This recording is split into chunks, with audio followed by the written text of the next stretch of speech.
Assalamu students, I am Sham Said and today we are going to do maths of class 10th. In this video we are going to start a new exercise which is 3.2 of class 10th and let's start our video from question number 1. Question number 1 is find x, y, z from following if possible. हमने simple ये matrix दिए गए हैं, इसमें से x Y Z की value निकालनी है बस। बहुत आसान क्वेश्चन है, बहुत ही ज़्यादा इजी क्वेश्चन है। इस तरह के क्वेश्चन एमसीक्यूज में आते हैं, ठीक है, यानी कि इतने इजी क्वेश्चन नहीं है। एक्स के सामने, इस मैट्रिक्स के सामने जो वैल्यू नंबर लिखे होगा वो इसके इक्वल होगा बस, ठीक है। यानी कि एक्स के सामने आपको क्या नज़र आ रहा है, जहाँ पे ये है जिस ऑर्डर में है, यानी कि एक्स अगर पहले लिखा हुआ है तो एक्स इसी साइड पे, दूसरे मैट्रिक्स के इसी साइड पे, ठीक है, तो उस पर जो नंबर लिखा होगा वो इसके इक्वल होगा, यानी कि x इज इक्वल टू 2 हो जाएगा और यानी कि y इज इक्वल टू 9 होगा। इसको हम इस तरीके से भी लिख सकते हैं, y इज इक्वल टू 9, ठीक है। ये आपके पास इसका आंसर आ गया। नेक्स्ट बी पार्ट के अंदर आपके पास 6 7 है। अगर हमने x की वैल्यू निकालनी है, x की साइड पे क्या है, 0 है, तो x की वैल्यू आपके पास क्या आ जाएगी, 0, ठीक है। बस इतना सा सवाल था ये। डी पार्ट के अंदर आपको दिया गया है, पहले बाहर माइनस है तो पहले बाहर माइनस को हम अंदर मल्टीप्लाई करेंगे, मल्टीप्लाई कर लेते हैं। हर नंबर के साथ मल्टीप्लाई होगा, -2x -4z -3y और ये आ जाएगा 10, ठीक है। यहाँ पे क्या 8 32 6 -10, ठीक है। अच्छा जी, अब -2x के सामने क्या है, 8, तो -2x इज इक्वल टू क्या हो जाएगा, 8, ठीक है।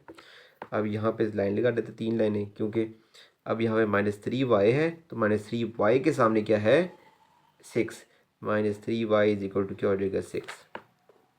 अच्छा, -4z के सामने क्या है, 32। सिंपल सी बात है, हमने अब वैल्यू निकालनी है। -2 से मल्टीप्लाई हो रहा है, तो जा क्या होगा, डिवाइड -2, यह आ जाएगा बस 4, x इज इक्वल टू -4। -3 से मल्टीप्लाई हो रहा है, तो जा क्या होगा, डिवाइड, आंसर आ जाएगा आपके पास क्या, 2 -2। y की वैल्यू भी आ गई आपके पास, ठीक है। z 4 से मल्टीप्लाई हो रहा है, तो जा क्या होगा, डिवाइड -4, तो आंसर आ जाएगा आपके पास 8 -8, आंसर आ गया, ठीक है। x y z आपके पास आ गया है। अच्छा, उसने साथ ये भी बोला था क्वेश्चन अगर आप पढ़ें तो इफ़ पॉसिबल का मतलब है अगर कोई सवाल पॉसिबल है तो आपने उसको करना है, अगर नहीं पॉसिबल तो नहीं करना। यहाँ भी क्या है आपके पास, ये कॉलम, ये एक तरह का कॉलम मैट्रिक्स है और ये रो मैट्रिक्स है, तो आपका ऑर्डर ही सेम नहीं है। ऑर्डर सेम होना ज़रूरी है, ऑर्डर अगर सेम नहीं है तो वो मैट्रिक्स सॉल्व नहीं हो सकता। बस इसका ऑर्डर सेम नहीं है। इसका ऑर्डर क्या है, हमारे पास 2 रो है, 2/1 इसका ऑर्डर है, ठीक है। और दूसरे का क्या है, इसमें 1 रो है और 2 कॉलम है, तो इसका है 1/2, ठीक है। जब ऑर्डर ही सेम नहीं है तब क्या होगा, नॉट पॉसिबल, ठीक है। सिंपल, आपने इसका नॉट पॉसिबल लिखना है, ये लिखने की ज़रूरत नहीं है आपको। नेक्स्ट ई पार्ट आपके पास दिया गया है जी, x इज इक्वल टू 3, ठीक है।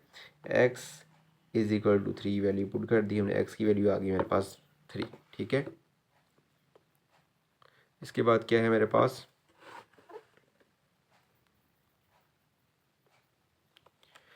-2 is equal to -6, -2y is equal to -6, minus minus से कैंसिल हो गया, y 2 तो जाके क्या हो जाएगा, डिवाइड, ठीक है। 2 3 ज़र वाई इज इक्वल टू क्या आ गया मेरे पास, 3, वाई की वैल्यू भी आ गई। अब ये x प्लस वाई किसके इक्वल होगा, z के इक्वल होगा। यहाँ पे लिखते हैं x plus y is equal to z। ये इक्वेशन बनानी लाजमी है, अगर नहीं बनाएंगे तो आपसे सवाल नहीं सॉल्व हो सकेगा। x की वैल्यू क्या है, यहाँ से जो वैल्यूज़ निकाली वो यहाँ पुट कर देंगे। x की वैल्यू भी 3 है, y की वैल्यू भी 3 है, तो इन दोनों को प्लस करेंगे हम, ये आ जाएगा आपके पास 6, z की वैल्यू आ गई आपके पास 6, ये आंसर आ गया आपके पास, ठीक है। अच्छा जी, यहाँ पे भी ये अब एफ पार्ट है। एफ पार्ट के अंदर आपको दिया गया है जी, ये एक कॉलम मैट्रिक्स है और ये आपके पास एक रेक्टेंगुलर मैट्रिक्स है, ठीक है। तो ऑर्डर इसका साफ नज़र आ रहा है कि ऑर्डर इसका सेम नहीं है, तो सिंपल इसकी जगह लिखेंगे आप नॉट पॉसिबल, ठीक है। ये आपका हो गया एक पेज, यानी कि एफ पार्ट हो गया कंप्लीट। अच्छा, आपके पास अब जी पार्ट है। जी पार्ट के अंदर आपको x plus y is equal to 11 दिया गया है, x plus y is equal to 11, ठीक है। सेकंड आपको दिए कि x minus y is equal to 1। दो इक्वेशन दे दी गई है, सिंपल सी बात है, दो इक्वेशन आपके पास हैं। इसको इक्वेशन नंबर 1 बोलेंगे, इसको इक्वेशन नंबर 2 बोलेंगे। अब आपने इसमें से x की पहले वैल्यू निकालनी, फिर y की वैल्यू निकालनी है। आप इसको बाय सब्स्टिट्यूशन भी कर सकते हैं, बाय एलिमिनेशन मेथड भी कर सकते हैं, दो मेथड है आपके पास। लेकिन हम इसको ईजी करेंगे, यहाँ पे हम करते हैं एडिंग इक्वेशन 1 एंड 2, ठीक है, ऐड कर दिया। यहाँ पे क्या है, x plus y is equal to 11, यहाँ पे आ जाएगा x minus y is equal to 1 sign. अब एडिंग का मतलब है कि जो ऑपोजिट साइन वाले नंबर होंगे, वैल्यूज़ होंगी, वो कैंसिल हो जाएंगी। ऐड करना है, यानी कि x प्लस एक्स क्या होगा 2x, 11 प्लस 1 क्या हो जाएगा 12, 2 उधर जाके डिवाइड 2 6, x की वैल्यू क्या आ गया आपके पास 6, ठीक है। अच्छा, x की जब वैल्यू आ जाएगी, इस वैल्यू को आप इक्वेशन में 1 में पुट करो या 2 में पुट करो, आपकी मर्जी है। यहाँ पे पुट करते हैं, पुट इन इक्वेशन 1, ठीक है। तो पुट करेंगे अब हम, यहाँ पे आएगा हमारे पास x plus 6, x plus y is equal to 11, x की वैल्यू क्या है 6, 6 इक्वल टू साइड पे जाके माइनस हो जाएगा, आपके पास वैल्यू आ जाएगी 5, एक्स और वाई की वैल्यू आ गई आपके पास, ठीक है। अब ये है आपके पास एच पार्ट। एच पार्ट में पहले आपने क्या करना है, दो मैट्रिक्स आपको दिए गए हैं, दरमियान में प्लस है, पहले आपने इनको प्लस करना है, यानी कि जो साइड से सामने होगी उस तरह इसको आपने प्लस कर देना। 5 प्लस 5 होगा, यहाँ पे सेम साइड है ना, ठीक है। मैट्रिक्स में जो सेम साइड वाली वैल्यूज़ होती हैं प्लस हो जाएंगी, जो भी साइन होगा दरमियान में, इस तरीके से सॉल्व हो सकता है। 15 प्लस 15 होगा, 10 प्लस क्या होगा y, x प्लस हो जाएगा 5, यहाँ पे है z 15 37, ठीक है। इसके बाद इसको सॉल्व करें बस, यहाँ पे आ जाएगा 10, यहाँ पे आ जाएगा 30, यहाँ पे आएगा 10 प्लस वाई, यहाँ पे आ जाएगा x प्लस 5, यहाँ पे z 30 15 और 7, ठीक है। आपके पास z की वैल्यू आपको नज़र आ रही है, z की वैल्यू क्या आ रही है आपके पास 10, z की वैल्यू आ गई आपके पास 10, ठीक है। इसके दरमियान लाइन लगा लेते हैं हम ज़रा, ये ले जी, ताकि आपको फ़र्क नज़र आ जाए। अब 10 plus y is equal to क्या है 15, ये 10 इधर प्लस और उधर जा क्या होगा माइनस, ठीक है। आपके पास आंसर आ गया 5, वाई की वैल्यू आ गई 5। ये छोटे छोटे से क्वेश्चन है, बहुत ही आसान बच्चों वाले सवाल है। x plus 5 is equal to क्या होगा 30, तो 5 उधर जाके क्या हो जाएगा माइनस, x की वैल्यू आ जाएगी 25, ठीक है। ये आ गया आपके पास इसका आंसर। अब आई पार्ट करेंगे, अभी ये सिर्फ क्वेश्चन नंबर 1 के ही पार्ट हो रहे हैं, ठीक है। पहले यहाँ पे लिखा हुआ 5 बाहर लिखा हुआ है, 5 को अंदर मल्टीप्लाई करेंगे। कोई वैल्यू अगर मैट्रिक्स के बाहर लिखी हो तो उसको अंदर मल्टीप्लिकेशन करनी है आपने, 5 को अंदर मल्टीप्लाई करेंगे। यहाँ पे आ जाएगा 5x, 5 3 ज़ा 15, y माइनस 36 26, यहाँ पे भी है 2 बाहर, तो मल्टीप्लाई करेंगे -4x 2y। अब इनको सॉल्व करेंगे, 5x माइनस हो जाएगा 5x माइनस 36, 15y माइनस 26, यहाँ पे आएगा -4x, यहाँ पे आ जाएगा 2y, ठीक है। अच्छा, अब मैंने अभी आपको बताया है कि सॉल्व करने हमने 5x minus 36 is equal to -4x, ये वैल्यू है। पहले हम x की वैल्यू निकालते हैं, -4x है, इधर आके क्या हो जाएगा प्लस, ये आ जाएगा आपका 36, इस वैल्यू को उठा के इधर लेकर आ गए। 5 + 4 9x, 36, 9 उधर जाके डिवाइड हो जाएगा, 9 1 ज़ा 9, 9 4 ज़ा, x की वैल्यू आ गई आपके पास 4, ठीक है। अब सिमिलरली आप इसको y की वैल्यू भी निकाल लेंगे, 15y माइनस 26, यहाँ पे आ जाएगा 2y, 2 इधर माइनस और प्लस हो रहा है, इधर जाके क्या हो जाएगा माइनस, ये 26 इधर प्लस, उधर जाके इधर माइनस और उधर जाके प्लस, ठीक है। साइन चेंज किए बस, वैल्यूज़ जो निकाली हमने, 15 - 2 कितना होता है हमारे पास 13y, 13 उधर जाके डिवाइड, 13 1 13, 13 2 ज़ा, y की वैल्यू आ गई आपके पास 2, ठीक है। ये आ गई आपके पास वैल्यू, ये हो गया आपके पास आई पार्ट। अब हम करेंगे इसका जे पार्ट। जे पार्ट अगर यहाँ पे नहीं होता, जे पार्ट है आपके पास, जे पार्ट के अंदर हम क्या करेंगे, पहले x - 2, इस मैट्रिक्स को बिल्कुल भी नहीं छेड़ा हमने, इसको वैसे के वैसे लिख दिया, प्लस 2 यहाँ मल्टीप्लाई हो रहा है इस मैट्रिक्स के साथ, तो अंदर हर नंबर के साथ मल्टीप्लाई होगा। 2 5 ज़ा 10, 2 1 ज़ा 2, 2 3 ज़ा 6, 2 6 ज़ा 12, 2 2 ज़ा 4 6, ठीक है। और ये वाला मैट्रिक्स भी सेम टू सेम रहेगा, ठीक है। अब बस इनको आपस में सॉल्व करना है।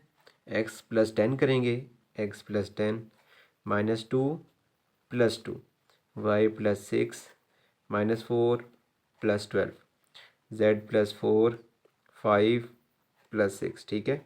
सामने जो है 0 0 0 8 0 11, इनको सॉल्व करते हैं। ये क्या है वैल्यू आपके पास, यहाँ पे आएगा आपके पास जी x प्लस 10 ही आएगा, यहाँ पे आ जाएगा 0 क्योंकि माइनस 2 है, ये प्लस 2 है। y प्लस 6, क्योंकि इनका कोई फ़र्क भी नहीं पड़ता, जो वैल्यू भी आ जाए इसकी, ठीक है, क्योंकि हमने तो वैल्यू निकालनी सिर्फ x और y z की। यहाँ पे आ जाएगा आपके पास क्या 8, यहाँ पे z प्लस 4 है, यहाँ पे आ जाएगा आपके पास 11, ठीक है। अब वैल्यू निकालेंगे 8 0 11, ठीक है। x प्लस 10 के सामने क्या है आपके पास 0, तो उसके सामने 0 है, तो 10 इधर प्लस और उधर जाके क्या हो जाएगा माइनस, x की वैल्यू आ गई आपके पास ये, ठीक है। अब y की वैल्यू y प्लस 6 है, एक उसके सामने क्या है 0, तो ये आ जाएगा 0, y की वैल्यू आ गई आपके पास -6। अब z की वैल्यू निकालनी है, z की वैल्यू के सामने भी आपके पास क्या है 0, तो उधर जाके माइनस, z की वैल्यू भी आ गई आपके पास, आ गई है जी। ये आपका क्वेश्चन 1 था जो कंप्लीट हो गया है। अब हम करेंगे इसका next question. This is your question number 2. Find additive inverse of the following. This is very easy question, easiest of them all. क्यों इजी है, क्योंकि एडिटिव इन्वर्स निकालना है। एडिटिव इन्वर्स क्या होता है, ऐसी वैल्यू, ठीक है। इन्वर्स उस चीज़ को बोलते हैं जिसको ऐड करने से, एडिटिव का मतलब है ना ऐड करने का मतलब कि ऐड करना, इन्वर्स का मतलब क्या है, ऐसी दो नंबरों को आप ऐड करें जिसका आपका आंसर 0 आ जाए, ठीक है। और तो ये कंसेप्ट आपको सिर्फ मैंने कंसेप्ट दिया है, इसका आंसर क्या आएगा, सिंपल सी बात है। इन्वर्स, एडिटिव इन्वर्स की जब बात होगी तब आपने सिंपल मैट्रिक्स में जितने भी एलिमेंट होंगे सबके साइन चेंज कर देने, बस ये ले sign change, sign change, sign change, sign change, ठीक है। हर नंबर के साइन चेंज कर दिए मैंने, देखिए यहाँ पे ये 5 था -5, 7 था -7, -8 था 8, 0 तो 0 ही रहेगा, ठीक है। यहाँ पे 9 था, यहाँ पे आ जाएगा -9, 5 था, यहाँ पे -5, 3 -3, 1 -1 था 1, 6 -6, ठीक है। ये इसका एडिटिव इन्वर्स आ गया, एक लाइन का, वन लाइनर आंसर था, इसका आंसर आ गया एस। अब इसका एडिटिव इन्वर्स यानी कि 5 आ जाएगा, यहाँ पे आ जाएगा -3, यहाँ पे आ जाएगा 9, यहाँ पे -2, यहाँ पे 6, यहाँ पे -4, ये इसका एडिटिव इन्वर्स आ गया। बस ये था आपका क्वेश्चन नंबर 2। अब क्वेश्चन नंबर 3 करेंगे हम। क्वेश्चन नंबर 3 बहुत इजी है, आपको वैल्यूज़ दे दी गई हैं ए बी सी की, आपने वैल्यू पुट करनी है। ए की वैल्यू पहले पुट करेंगे, ए की वैल्यू क्या होगा 5 -2 3 6 प्लस 1/2,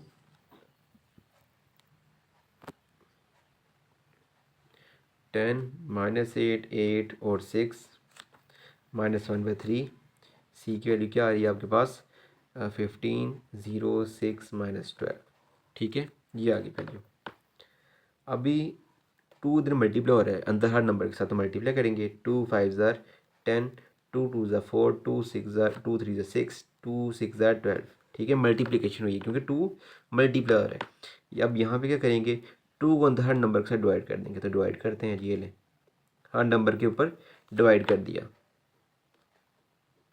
ये डिवाइड कर दिया। अब यहाँ पे क्या है 1/3, तो इसको हर नंबर के ऊपर क्या करेंगे डिवाइड करेंगे 3 को,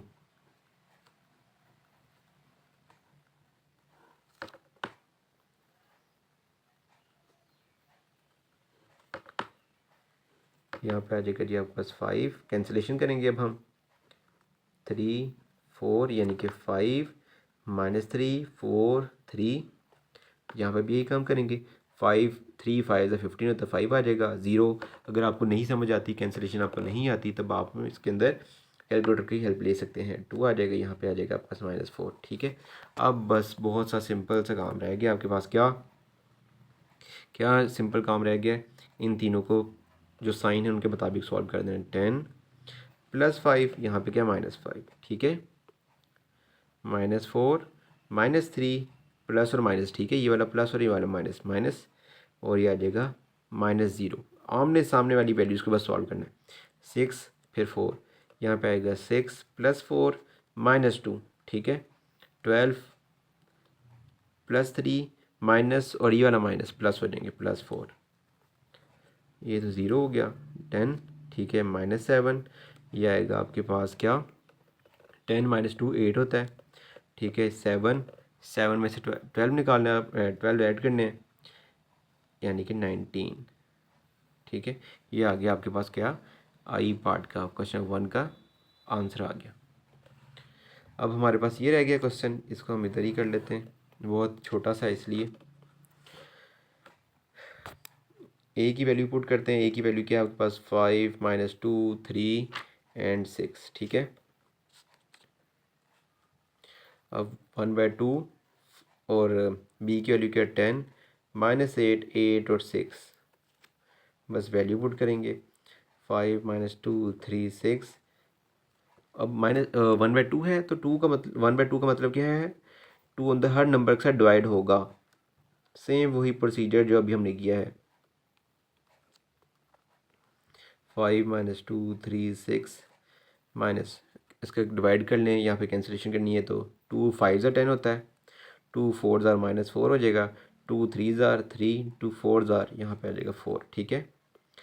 अब इसको हम सॉल्व करेंगे। 5 - 5 5 - 5 -2 माइनस माइनस प्लस हो जाएगा, +4, 3 - 3 -4, 6 - 3 0, यह आ जाएगा 2, यह आ जाएगा -1, यहाँ पे आ जाएगा 3, ठीक है। ये इसका आंसर आ गया है, ठीक हो गया। This is your question number 4। A B C और डी की वैल्यू, डी ई की वैल्यू दे दी गई, आपको बस आपने मैट्रिक्स पुट करना है जो वे लेटर लिखे हैं उसकी जगह पे। ए की वैल्यू है आपके पास 1 3 2 -3, बी की जगह पे आपने लिखनी है, वैल्यू पुट करनी है 1 3 -2 3, और आपके पास आंसर क्या आना चाहिए, सी आंसर आना चाहिए, ठीक है। तो मैं सी की वैल्यू भी पुट ही कर देता हूँ यहाँ पर। Left hand side is equal to right hand side proof करनी है, तो आप यहाँ पर सी की वैल्यू पुट करें 2 6 0, तो यहाँ पे है जी आपके पास 0, ठीक है, ये 0 लिखा हुआ है। अच्छा जी, तो अब क्या करेंगे हम, 1 + 1, जो सिंपल अभी हमने सीखा है रूल, 1 + 1 3 + 3 2 - 2 -3 + 3 2 6 0 0 2, ये 3 + 3 क्या होगा आपके पास 6 0, फिर ये भी 0, ये +- 0 हो गया, ये प्लस और ये -0 हो गया, आपके पास क्या आ गया, ये आंसर आ गया। तो ये आपका प्रूफ हो गया, ठीक है, यानी कि ये आपकी जो आपको दी गई स्टेटमेंट वो प्रूफ हो गई है। अब सी + डी, सी की वैल्यू आपके पास दी गई है 2 6 0 0, डी की वैल्यू है आपके पास 2 6, ठीक है, और यहाँ पे आ जाएगा आपके पास ई की वैल्यू आपके पास 2 6 2 6, ठीक है। इसके अंदर हम इसको डी को ये चीज़ बनाएंगे, पहले हम कैसे बनाएंगे, इस तरह का स्टेटमेंट बनानी है, इस तरह की मैट्रिक्स बनाना पड़ेगा। कैसे बनाएंगे, खुद से हम यहाँ पे एक कॉलम ऐड कर देते हैं 0 0 वाला, ठीक है, क्योंकि ये चीज़ प्रूफ करनी है ना हमने, उसने बोला जो है स्टेटमेंट प्रूफ करो, तो प्रूफ करनी पड़ेगी हमें। तो 2 + 0 होगा, 6 + 0 होगा, 0 + 2 होगा, 0 + 6 हो जाएगा, 2 6 2 6, आंसर आ जाएगा आपके पास, ये लो जी, ठीक हो गया, ये आपका आंसर आ गया। और हमारे क्वेश्चन 4 कंप्लीट हो गया काम। आई होप सो कि आपको ये वीडियो अच्छी लगी होगी और आपके लिए काफ़ी इन्फॉर्मेटिव रही होगी। तब और नेक्स्ट वीडियो में इंशाल्लाह हम कोशिश करेंगे ये एक्सरसाइज को कंप्लीट करने की। तब तक के लिए अल्लाह हाफिज़।